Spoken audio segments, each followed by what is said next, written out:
Bonsoir. Merci. Alors, tout vous a été dit déjà, je sais, bref. Vous avez écouté Faveur pour conclure cette réunion tardivement. Alors, nous sommes au deuxième tour parce qu'il y a beaucoup d'abstention dans tous les cantons de la Guadeloupe, il y a un ballottage. Sauf dans 3 cantons où il y a eu une petite erreur administrative, les choses sont un peu plus compliquées. Donc, c'est l'abstention qui nous fait faire un deuxième tour dans ce deuxième canton. Parce que Faber et Eliane et leurs suppléants ont obtenu 55% des suffrages exprimés. Majorité absolue, ils auraient dû être élus, mais il y a un pourcentage de votants qui doit avoir lieu pour pouvoir passer au premier tour. Je vous rappelle qu'il y a en 2015, ils avaient obtenu au premier tour 45%. Donc ils ont progressé de 10 points, ce qui est formidable, qui mérite de vos applaudissements. Donc c'est une première victoire, c'est-à-dire que la population est satisfaite de leur travail.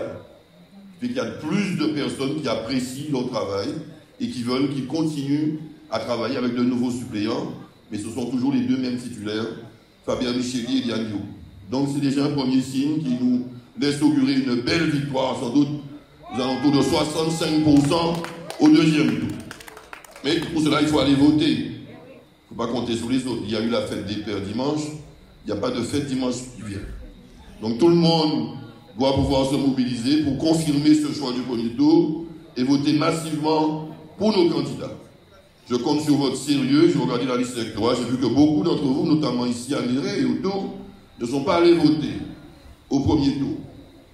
Je peux le comprendre. Ma fille même a oublié de faire sa procuration. Je l'ai grondée, elle l'a déjà fait dès hier lundi.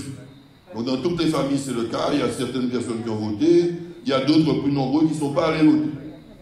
Donc on va se ressaisir pour faire en sorte que tous ceux déjà qui nous avaient apporté leur suffrage en 2020 pour les municipales le fassent, tout naturellement, pour les candidats de la FRAP. C'est le même travail qui se continue. Il faut que je puisse disposer de conseillers départementaux, loyaux, fidèles, comme l'a dit Eliane tout à l'heure, et travailleurs, comme ils le sont, Faber et Eliane, pour qu'on puisse continuer à développer la vie des abîmes, augmenter les offres d'emploi, consolider les emplois existants, permettre à la commune de créer des structures dans le social, dans le sanitaire, développer la culture, développer le sport. Ceci sont aussi des compétences. Le département doit travailler l'activité économique, quelques compétences économiques aussi au niveau du département. Donc il y a beaucoup de domaines dans lesquels on doit travailler ensemble, département et mairie. Et Cap Excellence, il y a une menace qui pèse sur Cap Excellence. Guadeloupe, ministre social une réalité, M. Losbar et consort, ils veulent détruire Cap Excellence. Ça c'est clair et net, ils l'ont exprimé à l'occasion du dernier congrès. Et donc, Cap Excellence, c'est la collectivité qui est le plus stabilisable, plus que la région et le département. Donc on sait bien que si on supprime Cap Excellence, c'est une catastrophe pour la vie des habitants. Donc il faut faire en sorte que nous n'ayons pas que des conseillers Guadeloupe unis au département, il faut aussi des conseillers qui sont prêts avec nous à défendre la subsistance, le maintien de Cap Excellence. Ça c'est fondamental, c'est les grands enjeux de ces élections. Et derrière ça, c'est l'avenir de la vie des abîmes, vos opportunités d'emploi, vos opportunités de moyens pour vivre, vous épanouir aux abîmes et plus largement sur le territoire de Cap Excellence, dont il est question à travers cette élection. Donc c'est une élection sérieuse, aussi sérieuse que les élections municipales, et on ne doit pas louper le coche. Et qu'est-ce qu'on a en face de nous, les Francillonnes et consorts, nous haies, ce sont des gens qui sont élus par malheur. Nous, on ne cesse que de nous combattre, de mettre des bâtons dans les roues. Et ça ne sera pas bon pour les abîmes, ça va freiner notre développement, freiner nos capacités d'agir pour vous. On va revenir au temps de Marseille où les choses étaient la guerre, étaient organisées par le maire lui-même. C'est pas bon. Donc vous devez faire une croix sur Francillonne et Mme Boussardeau et vous concentrer sur l'intérêt de la ville des abîmes.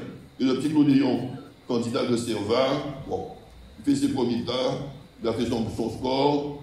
Je pense qu'il n'ira pas tellement plus loin à l'occasion de ces élections. Donc ne nous laissons pas disperser, faisons le choix de la raison, de l'intérêt de la vie des abîmes, de votre intérêt, ou de la même de l'intérêt du maire personnellement, politiquement, je n'ai pas besoin. Je suis maire président de Cap Excellence, ça ne va rien changer pour moi, pour mon statut. Mais c'est important, l'enjeu se situe au niveau de la ville des abîmes. Ok? C'est là que l'enjeu se situe, donc c'est c'est votre intérêt. Je suis jamais un président capétinant. On devait dire sauver, c'est égoïste. Tout en cas, ça, moi. Je sais que derrière, il y a d'autres choses qu'on doit pouvoir faire ensemble et que si j'ai pas Faber et Eliane, je ne pourrais pas le faire.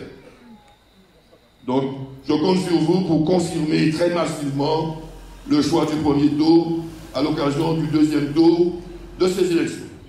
Les choses sont aussi simples que ça, tout votre discours, nous éragarions. Simple comme bonjour. Ok? Donc, Faber et Eliane vont travailler avec n'importe quel président, même si c'est un président guadeloupéen qui est élu, ils vont travailler avec lui pour défendre nos dossiers auprès de la majorité du conseil départemental. Si c'est socialiste, on va travailler avec les socialistes, si c'est autre. C'est pas là le problème. Le problème, c'est que nous devons avoir des conseillers qui, quelle que soit la majorité, défendront les intérêts de la ville des amis. Et vont aider et accompagner le maire dans son action. Et ces conseillers sont Faber Micheli et Eliane Diogo. On est d'accord? Alors ne nous trompons pas et concentrons-nous et ne laissons aucune personne de BMAO, quel que soit leur grade et les qualités, ni de petits mots, venir ici nous dicter ce qui est bon pour la ville des amis. Et nos adversaires nous reprochent que le maire est tout le temps derrière Eliane, Faber, etc. Quoi de plus normal? Moi, je ne fais pas petit mot à BMAO soutenir les candidats de Mao et de Thibault. Je soutiens les candidats à Binière que j'ai choisis. Par contre, il y a des gens qui viennent de Bimao, des élus notoires, ou de Petit-Beau soutenir les Francillonnes, Jacobi Kouali et consorts, et même l'Odéan. Donc c'est eux qui se font chapeauner par des étrangers.